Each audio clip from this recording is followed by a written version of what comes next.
बहुत दूर एक रहस्यमय राज्य था जो ऊंचे पहाड़ों और घने जादुई जंगलों के बीच बसा हुआ था। सोने की चिड़िया की एक प्राचीन परंपरा थी। एक पक्षी जिसके पंख शुद्ध सोने की तरह चमकते थे और जिसकी सुरीली आवाज सुनने वाले को शाश्वत ज्ञान प्रदान करती थी। इस पक्षी की तलाश में कई बहादुर लोग निकले, लेकिन कोई भी वापस नहीं लौटा। एक दिन एक विनम्र लोहार के बेटे एल्ड्रिक ने राजा को यह घोषणा करते हुए सुना, जो कोई सोने की चिड़िया लाएगा उसे अनगिनत खजाने दिए जाएंगे। एल्ड्रैक बचपन से ही रोमांच का सपना देखता था। उन्होंने यह कारनामा करके अपनी बहादुरी साबित करने का फैसला किया। उसने अपने पिता के चूल्हे से एक मजबूत तलवार बनाई, एक थैले में कुछ खाना रखा और सूर्योदय के समय अपनी यात्रा पर निकल पड़ा। एल्ड्रैक के रास्ते पर पहला परीक्षण मंत्रमुग्ध वन था, जहां रास्ते अपने आप बदल जाते थे। जब वह पेड़ों के बीच घूम रहा था तो एक रहस्यमय बूढ़ा व्यक्ति उसे दिखाई दिया। नौजवान, यदि तुम सोने की चिड़िया की तलाश में हो तो याद रखो, शक्ति नहीं, बुद्धि तुम्हारा मार्गदर्शन करेगी, बूढ़े ने कहा।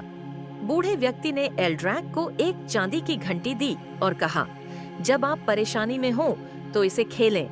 एल्ड्रैक ने उसे धन्यवाद दिया और आगे बढ़ गया। जंगल के अंत में एक विशाल चट्टान रास्ता रोक रही थी। एल्ड्रैक ने घंटी बजाई और अचानक चट्टान जादुई धुएं में बदल गई। वह आगे बढ़ गया।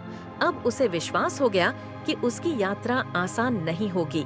जंगल छोड़ने के बाद एल्ड्रैक को पता चला कि सुनहरी चिड़िया एक क्रूर राजा के महल में कैद है। राजा ने पक्षी को उसकी अमर बुद्धि के लिए बंदी बना लिया और जो कोई भी उसे चुराने की कोशिश करता, वह महल के जादुई सैनिकों का शिकार बन जाता। महल में सेंध लगाने के लिए एल्ड्रिक ने एक चतुर योजना तैयार की। वह रात के समय गुप्त मार्ग से प्रवेश कर सोने की चिड़िया के पिंजरे के पास पहुंचा। लेकिन जैसे ही उसने पिंजरा खोलने की कोशिश की, महल के सैनिक जाग गए। एल्ड्रिक ने अपनी चांदी की घंटी बजाई और अचानक पूरा महल हिलने लगा। महल की दीवारें दरारों में बदल गईं। सैनिक आश्चर्य से ठिठक गए और पिंजरा अपने आप खुल गया।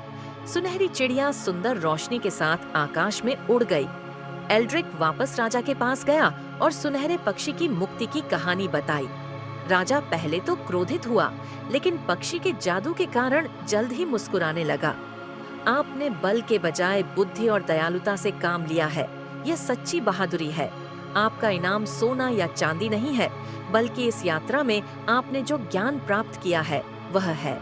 एल्ड्रैक एक सामान्य लोहार का बेटा था, लेकिन इस यात्रा के बाद वह एक महान परामर्शदाता और बुद्धिमान व्यक्ति बन गया। सोने की चिड़िया आकाश में स्वतंत्र रूप से उड़ती रही और इसकी कहानी सदियों तक सुनाई जाती रही।